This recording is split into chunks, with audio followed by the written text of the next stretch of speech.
बोलो श्री नारायण भगवान की जय।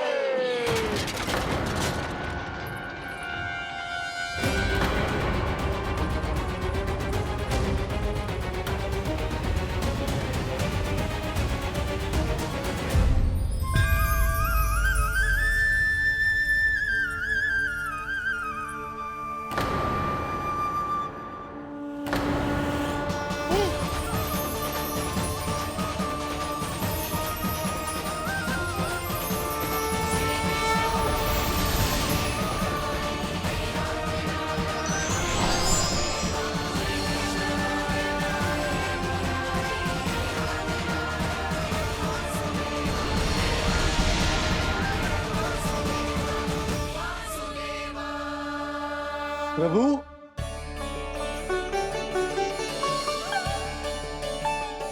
प्रभु,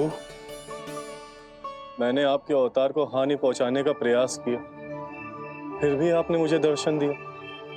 देने ही पड़े। तुम्हें मेरे चरणों का स्पर्श जो मिल गया। तुम्हें आश्चर्य हो रहा होगा, एक साधारण से स्पर्श से तुम्हें वो मिला जो बड़े से बड़े ऋषियों को भी कठिन से कठिन तपस्या के बाद भी नहीं मिलता। इसका उत्तर तुम्हारे अतीत में छुपा है।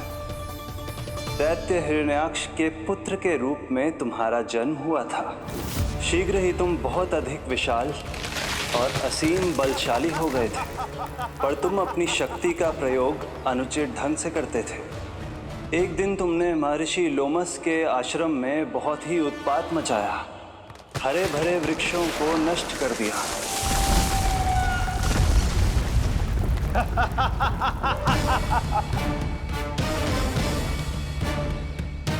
देख क्या रहे हो ऋषिवर? ये विशाल वृक्ष भी मेरे इस विराट तन के आगे कुछ भी नहीं है। जिसे स्वयं अर्जित तक नहीं किया, उस तन पर इतना अभिमान। तो सुन ले, जिनसे तेरा तन बना है, उन्हीं पंच तत्वों में इसी क्षण ये विलीन हो जाएगा। ये मेरा श्राप है तुझे, ये मेरा श्राप है तुझे।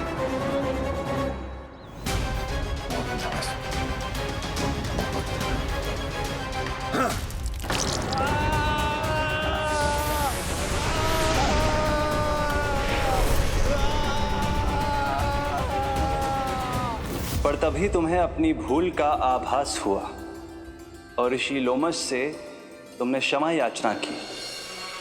क्षमा करे ऋषिवर, क्षमा करे। मैं मूर्ख, अभिमानी हूँ, अज्ञानी हूँ, परंतु आप तो दया के सागर है। कृपा करे ऋषिवर, कृपा करे। बिना तन के मैं कैसे जीवित रह पाऊंगा? तुम जीवित भी रहोगे और अपने दैनिक कार्यों का संचालन भी कर पाओगे, किंतु सजीव प्राणियों या निर्जीव वस्तुओं की सहायता से। ऐसा जीवन तो मृत्यु के समान है ऋषिवर। इससे अच्छा है आप मुझे जीवन से मुक्ति दे दो। मुक्ति भी अवश्य मिलेगी तुम्हें, पर जब तुम परम प्रभु श्री हरि नारायण के चरणों का स्पर्श करोगे, चरणों का स्पर्श करोगे। और यही नहीं शक्तासुर, कल जब तुम मुझे खोज नहीं पा रहे थे, तब भी तुमने हार नहीं मानी। 7 प्रहर तक 7 बार मेरी और मेरे गोकुल की परिक्रमा की। इस क्रम में तुमने अनजाने में ही अपना पश्चाताप पूरा किया और पुण्य अर्जित कर लिया। इसलिए मैं तुम्हें मोक्ष प्रदान करता हूं। इसलिए मैं तुम्हें मोक्ष प्रदान करता हूं।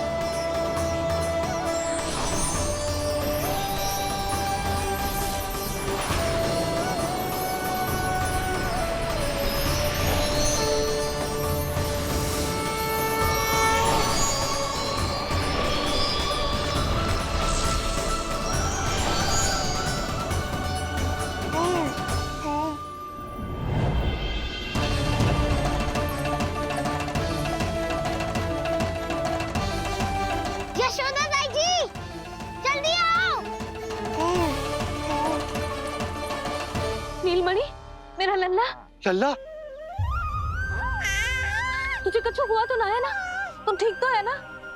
मेरा नीलमणि, मेरा प्यारा बच्चा।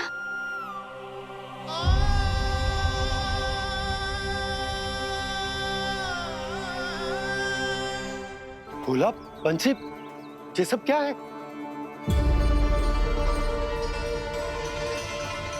उज्जवल, ये किसने करो है? और देख, कहानी मत सुनाइयो। उज्जवल पुत्र, कैसे हुआ ये सब? किसने किया? और किसने? महाबली नीलमणि ने, बड़ी ताई जी।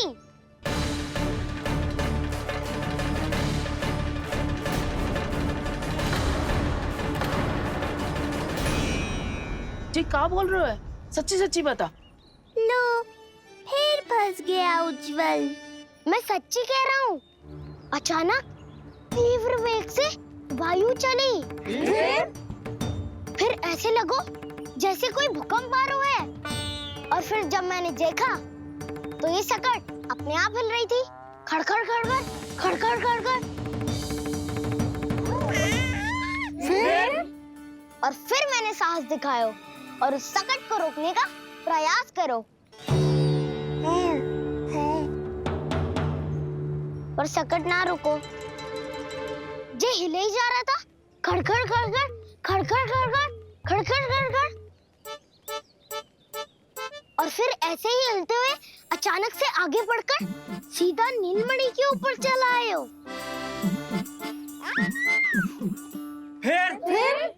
फिर सकट भी हिल रहा था, खड़खड़ खड़खड़, और सकट का सामान भी हिल रहा था, थरथर थरथर। ऐसा लगो जैसे सकट नीलमणि को कुचलने को।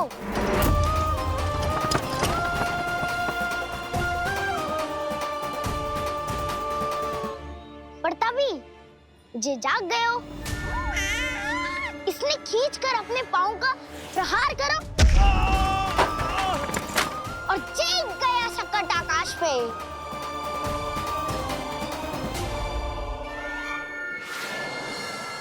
और फिर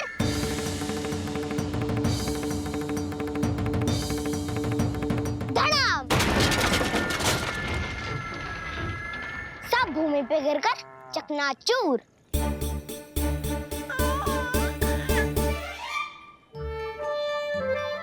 मैं सच्ची कह रहा हूँ ताई जी, नीलमणि के पैर का स्पर्श होते ही वो सकट ऐसे वायु में उड़ी जैसे कोई फूल। अच्छा, और जो तेरे हाथ में ये माखन है, ये भी अपने आप उड़ के आ गया होगा ना? हाँ, मैं सच्ची कह रहा हूँ। सदा बड़पोलापन, ये अच्छी बात ना है लल्ला। सत्य बता। मैया, मैं सत्य बोल रहा हूँ। ये सकट अपने आप ही आयो था और नीलमणि के प्रहार करते ही दूर जा गिरो। अरे, ये बड़बोले से पूछने से अच्छा है कि हमें स्वयं विचार करना चाहिए कि ये सकट टूटा कैसे। हाँ नंदराज, हाँ, हम भी आरती के लिए भीतर चले गए थे। हाँ। अरे, आप सब मेरा विश्वास क्यों ना कर रहे हो?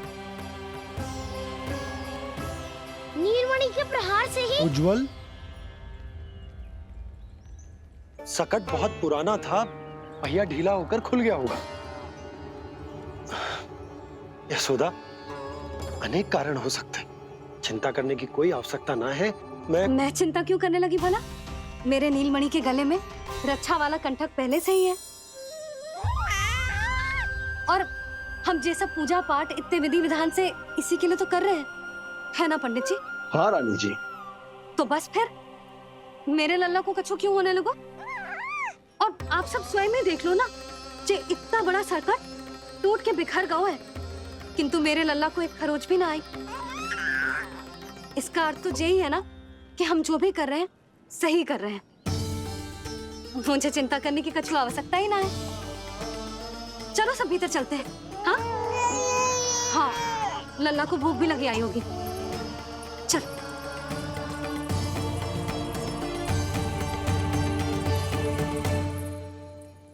नंदराज जी, अब हमें भी आज्ञा दीजिए।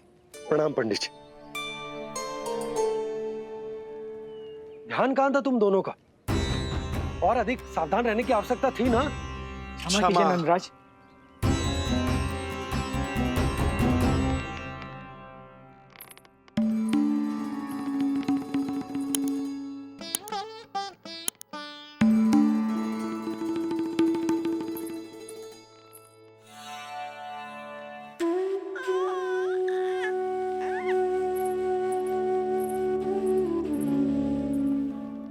यशोदा, क्या हुआ? बोलो ना, क्या सोच रही हो? मुझे बहुत चिंता हो रही है जीजी। मेरे लल्ला के साथ कुछ ना कुछ दुर्घटना होती रहती है। अरे, अभी बाहर ही तुम सबको समझा रही थी, अब भीतर आते ही क्या हो गया तुम्हें? बाहर समझाने वाली मैं ना थी जिज्जी, वो तो गोकुल की रानी जसोदा थी। किंतु भीतर से मैं अपने नीलमणि की मैया हूँ, बस। और एक मैया को कितनी चिंता होती है, इसे आपसे अधिक कौन जान सकता है। बहुत बड़ा धक्का लगा है मैया को इस घटना से। अब तो ये मेरी रक्षा के लिए और भी अधिक चिंतित हो जाएंगी। यंत्र का कंठक, पूजा पाठ, इतने सारे प्रहरी, सुरक्षा के प्रबंध, यदि इतने सबके बाद भी मैं अपने लल्ला की रक्षा न कर पाई तो मुझसे अधिक अभागी कौन हो सकती है। मैं तुम्हारे मन की दशा समझती हूँ यशोदा। इसी चिंता के कारण ही तो मैंने आज तक अपने पुत्र को छुपा कर रखा है। मैं जानती हूँ जिज्जी, मैं समझती हूँ। मैंने तो नीलमणि के लिए इतने सारे संस्कार भी करो है, पूजा पाठ की है, किंतु मैंने तो आज तक अपने पुत्र का एक भी संस्कार नहीं किया है। आंसू पोंछ लीजिए बड़ी माँ, शीघ्र ही सब कुछ ठीक हो जाएगा। जब मैंने उसे जन्म दिया, उसके बाद से आज तक न उसे घर के बाहर लाई हूँ, न कोई संस्कार किया है। मैं तो उसका नामकरण भी नहीं करवा पाई हूँ यशोदा। उसके जन्म के समय स्वामी ने यह संदेश भिजवाया था कि उस कंस को हमारे पुत्र के बारे में तनिक भी भनक नहीं पड़नी चाहिए। तब से आज तक भय के छाव में जीती आई हूँ कि वो कंस कहीं हमारे पुत्र को भी ना मार दे, जैसे देवकी के सारे संतानों को मार दिया है। ये आशंका कभी सत्य नहीं होगी बड़ी माँ, मैं हूँ ना। माँ अपनी संतान के मन की बात बिना कहे ही समझ जाती है। आप भी समझ जाओ ना मैया।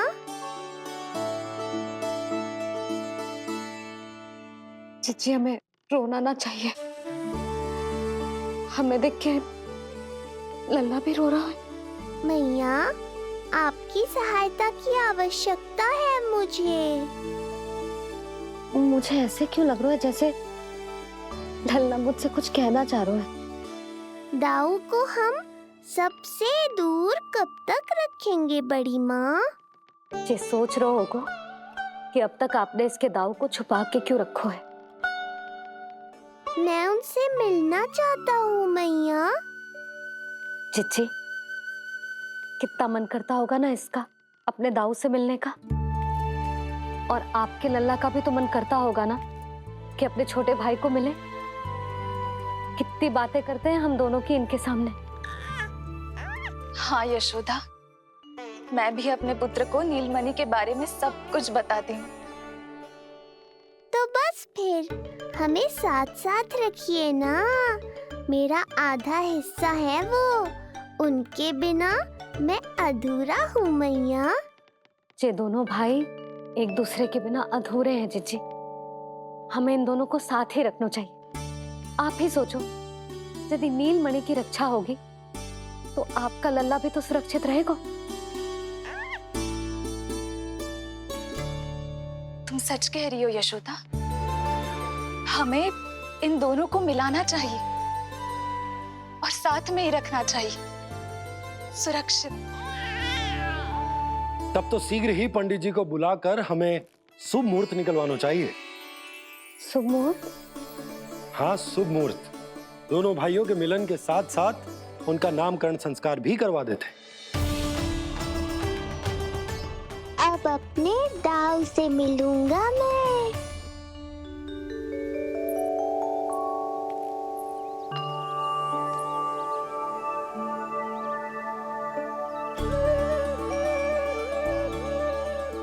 ऋषिवर के दिव्य आभा के कारण ये वातावरण कितना शुद्ध, कितना पवित्र लग रहा है ना। हाँ देवकी, इनका तेज ही ऐसा है कि इनके निकट केवल पवित्रता ही वास कर पाती है। किसी भी प्रकार की दुष्टता इनके पास जाने से पहले ही नष्ट हो जाती है।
इनका तेज ही ऐसा है कि इनके निकट केवल पवित्रता ही वास कर पाती है। किसी भी प्रकार की दुष्टता इनके पास जाने से पहले ही नष्ट हो जाती है।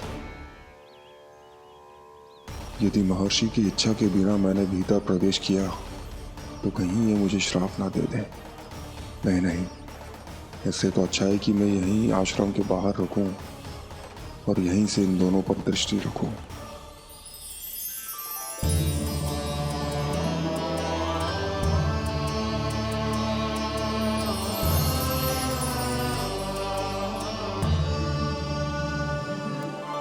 आपके आने का आभास हो गया था राजन। गुरुदेव, जो संतानें हमने खो दी है उनका श्राद्ध करवाने की विनती लेकर हम आपके पास आए हैं। आपका आना व्यर्थ नहीं जाएगा राजन, परंतु मुझे आभास हो रहा है श्राद्ध कर्म इस भेंट का एकमात्र कारण नहीं है।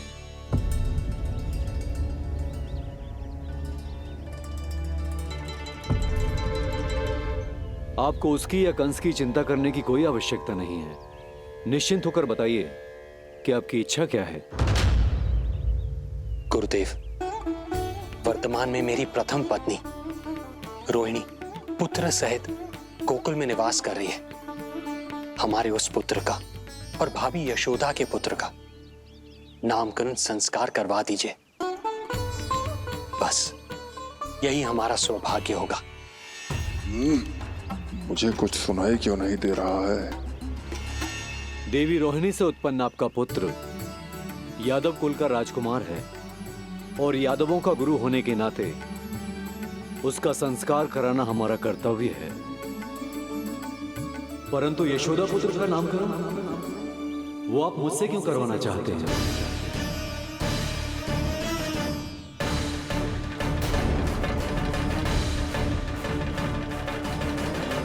गुरुदेव, सत्य ये है कि रुक क्यों गई रानी देवकी? आपके मन में जो कुछ है कहिए। ये कैसी दुविधा में फंस गया मैं। यदि मैंने गुरुदेव को यशोदा पुत्र का सत्य बताया तो कंस को भी पता चल जाएगा, और यदि नहीं बताया तो कहीं ऐसा ना हो कि ऋषिवर ही बुरा मान जाए। लगता है आप दोनों की दुविधा मेरे अनुमान से भी बहुत बड़ी है। अपनी या अपने पुत्र की कुंडली लाए हैं राजन? जी गुरुदेव, अपनी कुंडली है मेरे पास। देवकी,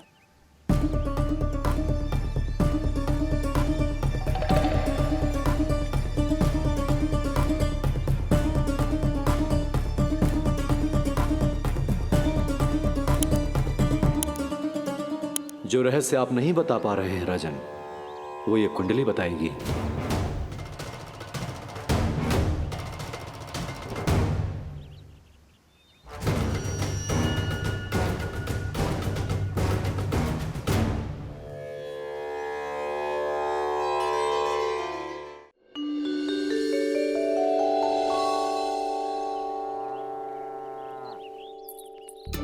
लल्ला बता कैसी है जगदा? मैया को हो क्या गया है आज? देख सही सही बताइयो।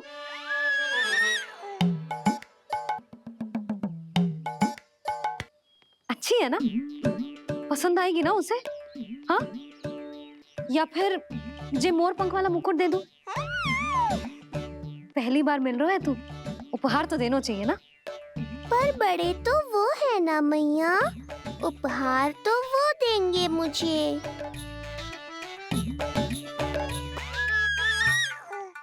ना ना, मोर पंख वाला मुकुट तो मेरे लल्ला का है ना, जे ना दे सकते। तेरे जैसा कोई कंठक या चांदी वाला कड़ा दे दूं? हाँ? इस मिलन के लिए मुझसे अधिक उतावली तो मैया है।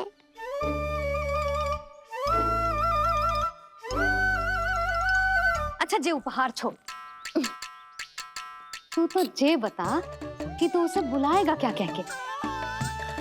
अन्य सभी के जैसे बड़े भैया या गांव वालों के जैसे दद्दा बुलाएगो, या फिर बड़े नगरों में जैसे बुलाते हैं ज्येष्ठ ज्येष्ठ भ्राता बुलाएगो,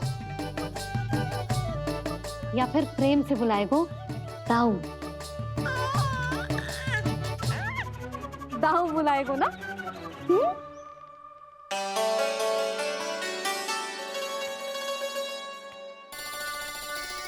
सुनो आपने, हमारे लल्ला ने निर्णय ले लियो, ये अपने भैया को दाऊ कहकर बुलाएगो। अरे वाह, लल्ला ने बोलना भले ही ना सीखो, परंतु तुम्हें बता दियो। और नहीं तो क्या, लल्ला कुछ कहे ना कहे माँ तो समझ जाती है ना लल्ला?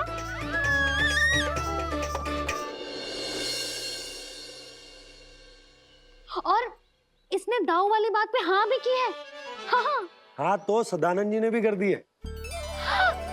लो मैं तो भूल ही गई, क्या कही पंडित जी ने? बता तो ना यशोदा, बाहर से आया हूँ, हाथ पैर तो धो लूं। हाँ ले लो। अब बताओ कब का मुहूर्त निकालो है? तनिक हाथ मुंह पूछ लूं। अब बताओ क्या कही उन्होंने? यशोदा थक गए हूँ, तनिक सांस तो लेने दो। बाहर से आया हूँ, जलना पूछोगी?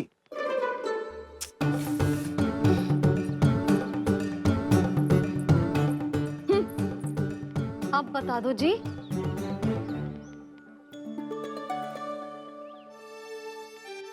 बाबा अब बता भी दो, नहीं तो खेल खेल में खेल हो जाएगा। हाँ बताओ।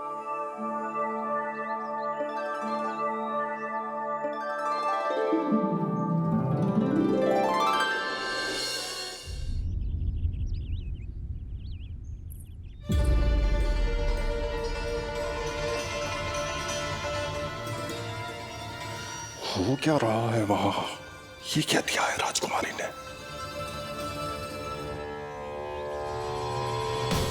गुरुदेव, शीघ्र ही कोई मुहूर्त बता दे तो बड़ी कृपा होगी।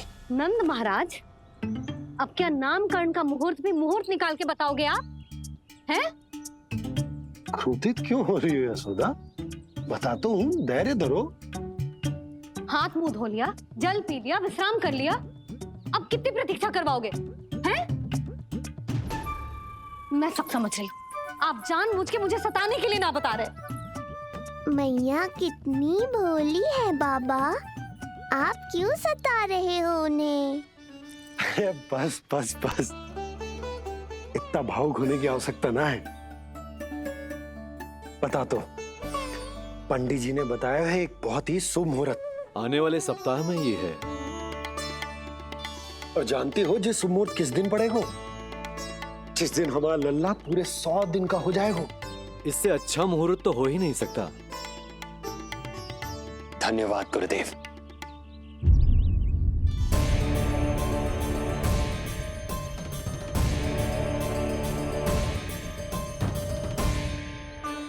क्या हुआ गुरुदेव? कुछ समस्या है क्या? जो सत्य सारे संसार को पता है और जो संकेत ये कुंडली दे रही है, दोनों में विरोधाभास है राजन।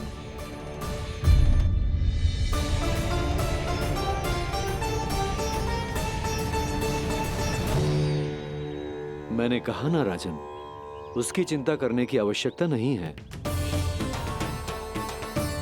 ये कुंडली मुझसे कह रही है कि आपके भाग्य में केवल पुत्र थे। आपके भाग्य में केवल पुत्र थे। तो पुत्री कैसे हुई? इस कुंडली के अनुसार आपकी दोनों पत्नियों के एक एक पुत्र जीवित हैं।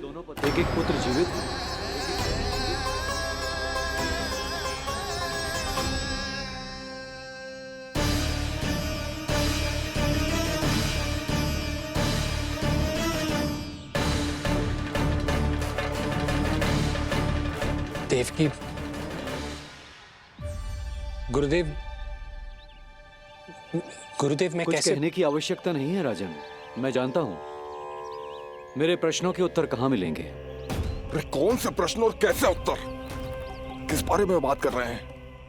ये लोग जो भी बात कर रहे हैं वो मुझे सुनाई क्यों नहीं थी?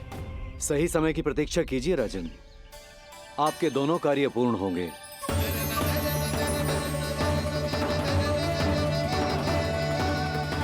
अब आप निश्चिंत होकर जाइए और प्रसन्नता मनाने की तैयारी कीजिए। आपका बहुत बहुत धन्यवाद गुरुदेव। प्रणाम।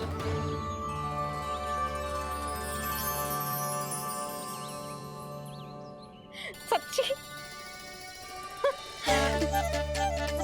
पहले नारायण को धन्यवाद दूं कि लल्ला को सूचना दूं? कुछ समझ में ना आ रहा। लल्ला मैं अभी आया।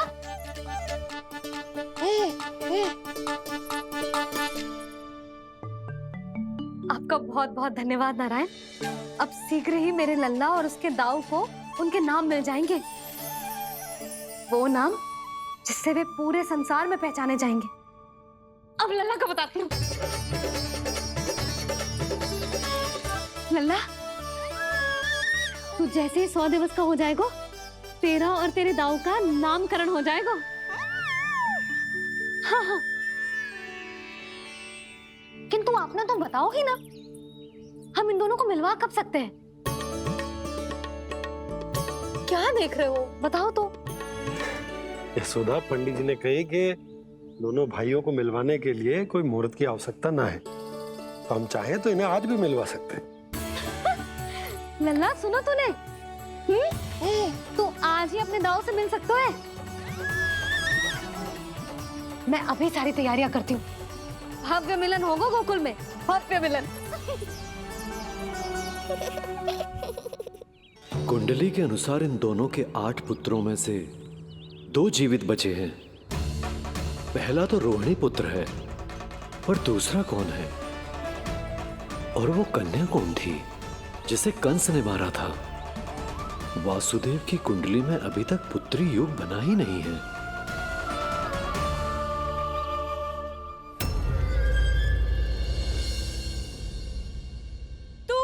क्या मारेगा?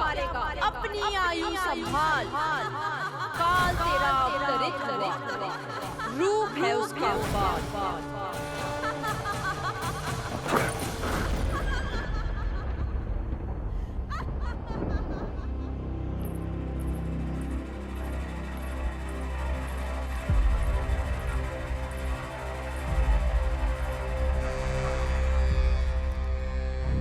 आधी रात को इस तरह से उठकर बैठे हुए हैं आप स्वामी।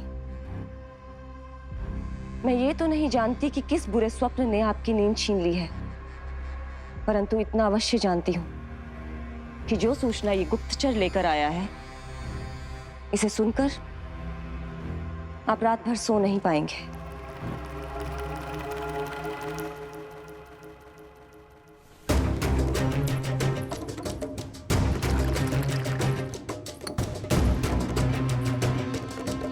क्या सूचना है? महाराज, उत्कच मारा गया, उत्कच मारा गया, उत्कच मारा गया।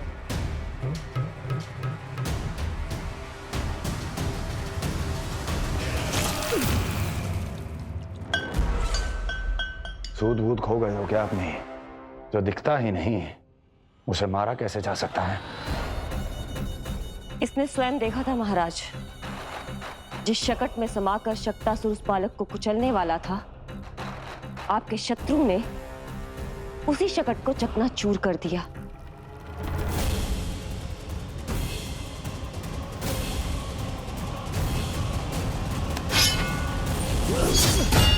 महाराज क्षमा। लगता है आपके सैनिक और तलवार दोनों की धार कुंद पड़ गई है महाराज।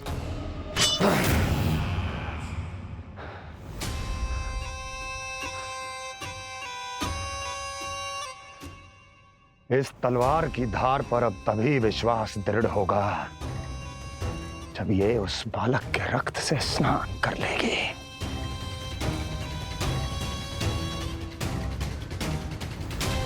और कैसे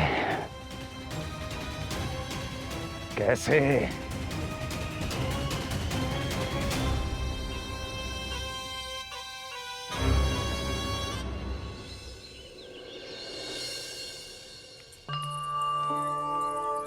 कैसी लगी तुझे दाऊ से मिलने की तैयारी?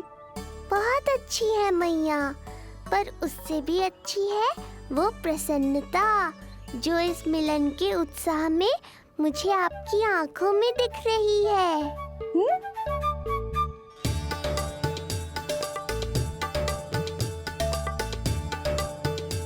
यशोदा, तुमने तो दो भाइयों के मिलन को भी त्योहार बना दिया। हाँ तो ये किसी त्योहार से कम थोड़ी ना है। ये शुभ दिन दोनों भाई के मिलन को पूरा गांव देखेगो। तो फिर अब बड़ी मैया को बुलाओ ना मैया। यशोदा जी, रोहिणी जीजी इतनी प्रतीक्षा क्यों करवा रही है? इतने दिवस से छुपा के रखे हो लल्ला को, अब तो शीघ्रता करनी चाहिए ना, है ना भाभी? प्रतीक्षा अवश्य की है, किंतु फल भी तो मीठा मिलेगा। आती होंगी रोहिणी जीजी।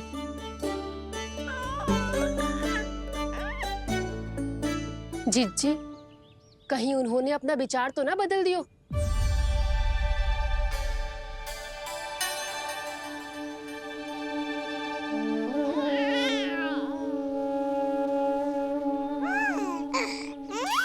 कितनी शीघ्र चिंतित हो जाते हो आप सब। देखो आ रहे हैं वो। लाल छुपा रखने को विवश थी नियति की सताई, भूल के भय माज प्रभु की जग सम्मुख है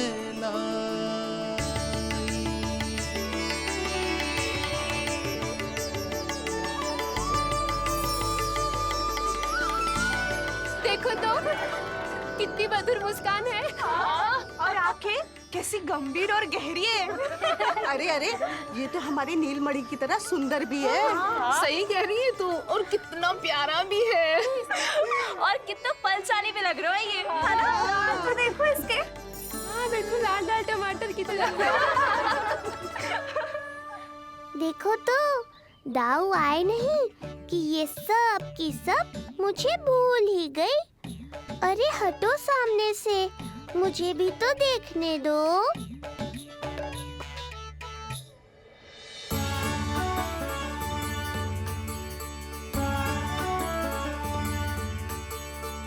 मैया सहायता करो ना।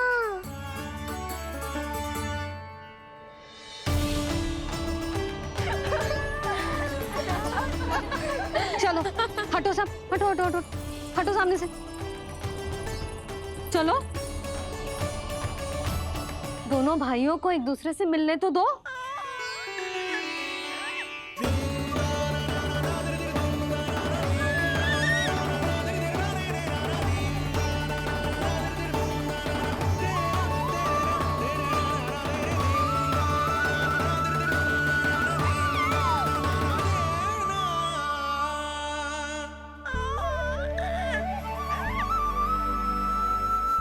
चल लल्ला चल, आजा।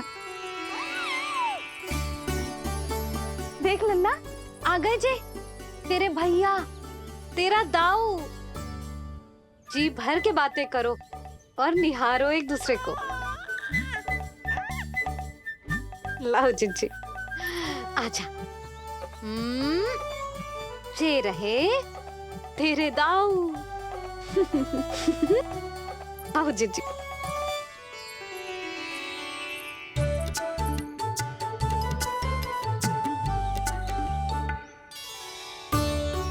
स्वागत है दाऊ। कितनी प्रतीक्षा के बाद अब जाकर आपसे भेंट हुई है।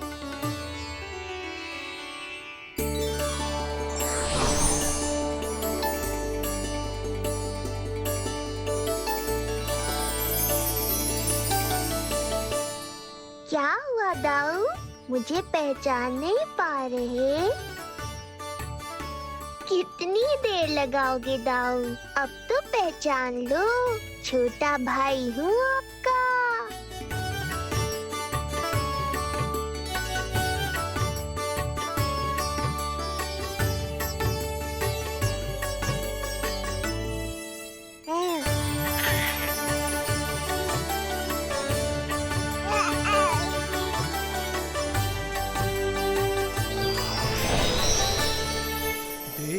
प्रभु को भक्त शेष की आंखें है भर आई, भावुक हरि भी निहारे की अब मिलन की बेल आई।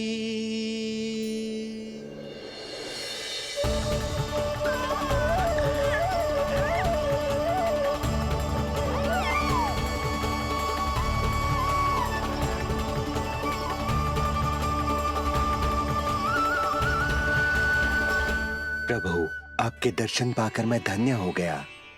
प्रभु नहीं, छोटा भाई पुकारो शेष। ये कैसे संभव है? आप नारायण हैं, मेरे प्रभु। ये जानते हुए भी मैं आपसे बड़ा कैसे बन सकता हूँ? हर दुविधा की तरह इसका भी समाधान है शेष। अब तो हम एक दूसरे से मिल भी चुके हैं। पृथ्वी पर हमारा सूत्र जुड़ चुका है, इसलिए समय के साथ तुम ये भूल जाओगे कि तुम्हारा ये भाई मेरा ही अवतार है। ये क्या कह रहे हैं प्रभु?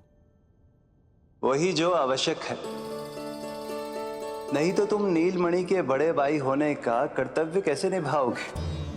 कैसे डांटोगे मुझे? और बड़े होने के नाते मुझ पर अधिकार कैसे दिखाओगे? पर प्रभु, पर किंतु परंतु ये सब भूल जाओ शेष। आज से इसी क्षण से मैं हूं तुम्हारा छोटा भाई और तुम मेरे ताऊ। मैं हूं तुम्हारा छोटा भाई और तुम मेरे ताऊ। नारायण नारायण दाऊ।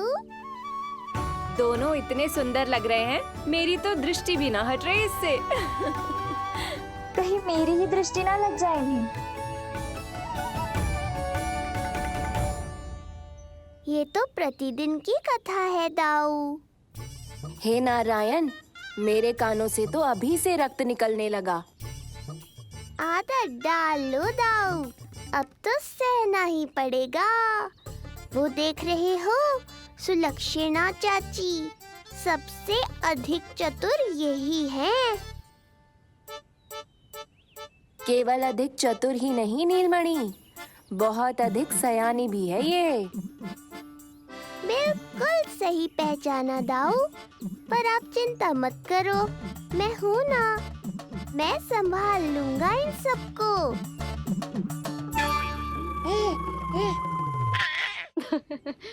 देखो तो जिज्जी, इन दोनों की दृष्टि एक दूसरे से ऐसी चिपक गई है कि अब हटने का नाम ही ना ले रही। ये सूचक है उस प्रेम के बंधन का जिसमें ये दोनों भाई आज के बाद सदा के लिए बंध जाएंगे।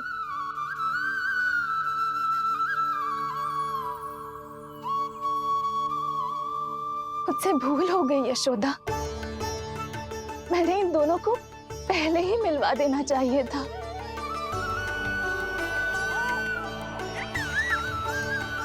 मैं कहती थी ना आपसे, आई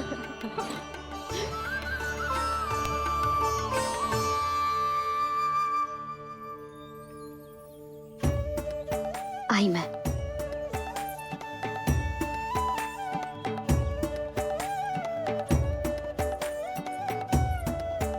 क्या सोच रहे हो ऐसे खड़े खड़े? देख रहा हूं दोनों भाइयों का ये मिलन किसी त्योहार से कम थोड़ी ना। सही कहा था तुमने।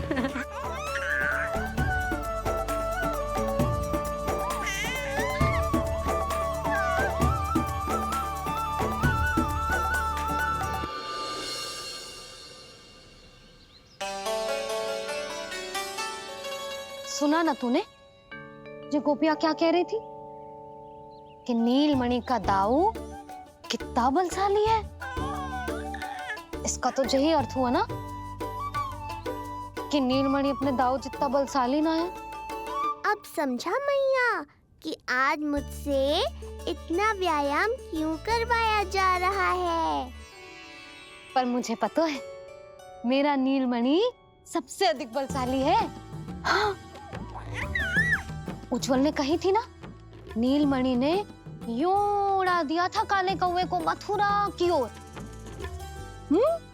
और उज्जवल ने तो ये भी कही थी कि नीलमणि ने अपने पांव से सकट पे प्रहार भी किया था। कैसे किया था प्रहार? ऐसे किया था। लग गई मैया को। कैसे किया था? फिर से बता कैसे किया था?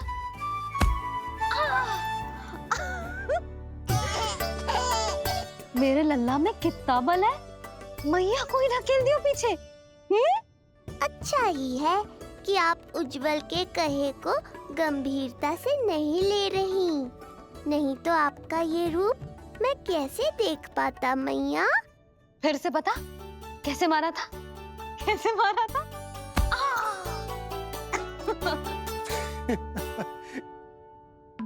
लल्ला तू बड़े के जैसे कब से हंसने लगो?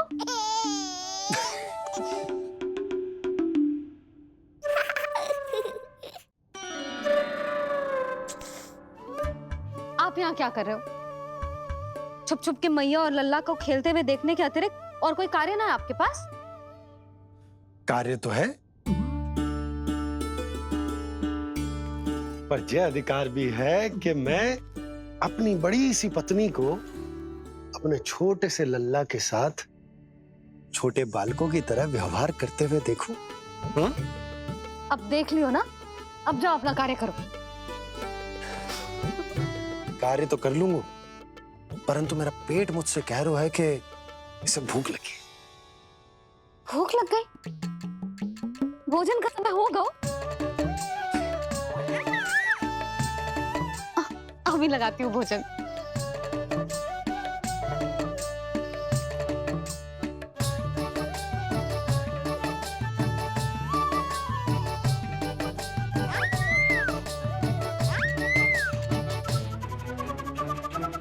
क्या हुआ लल्ला? इतना उतावला क्यों हो रहा है तू? तुझे भी भूख लगी आई है क्या? सच्ची में भूख लगी आई है कि मंद मंद मुस्कुरा के मैया को बांधना चाहता है? तनिक रुक जा, तेरे बाबा को भोजन परोस के यूं गई और यूं आई। मेरा अच्छा लल्ला। आई।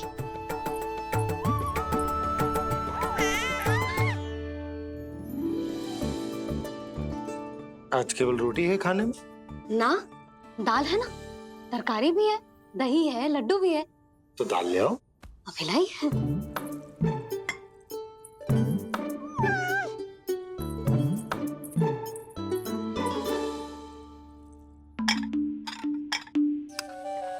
अवश्य भूख ही लगी होगी उसे।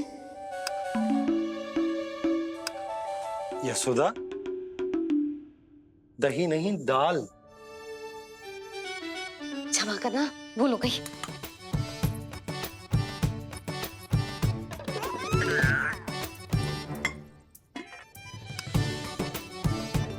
यशोदा, दाल दाल।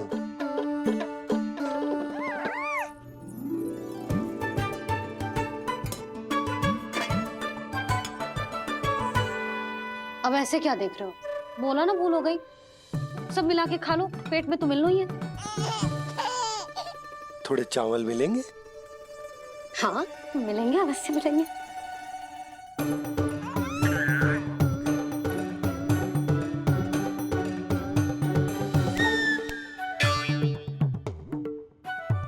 लड्डू नहीं, चावल।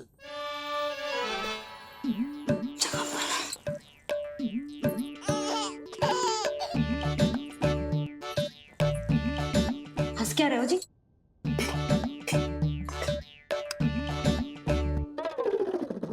आज व्यायाम भी बहुत कस के करवाओ था मैंने, कहीं अधिक भूख तो ना लगी होगी।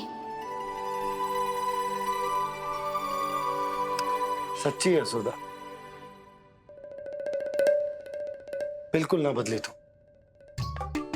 पहले रामू की चिंता में व्याकुल रहती थी और अब हम नीलमणि में तुम्हारा मन लगा रहता।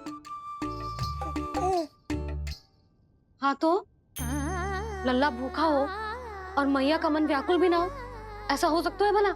फिर तो दूध पिला दो ना उसको। जाऊं? शीघ्र जाओ। किंतु आप तो खा रहे हो ना पतिदेव। वही तो यशोदा, मैं खा रहा हूं, किंतु वो भूखो है। जाओ। ठीक है। यहाँ थी तो लल्ला की भूख के लिए चिंतित थी, अब वहां जाएगी तो पक्का मेरे भोजन के बारे में चिंता करेगी। कहीं आधी भूख में ना उठ जाए तेरे बाबा, उन्हें कुछ और चाहिए होगा तो?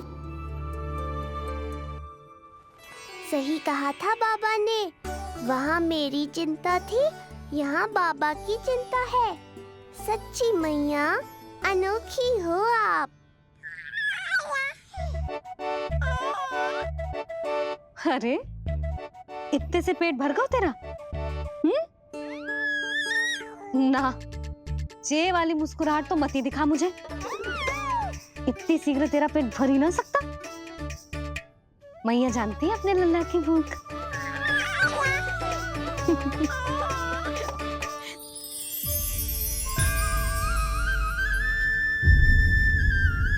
ये क्या है? लल्ला, ये क्या था तेरे मुंह में? दिखा दिखा।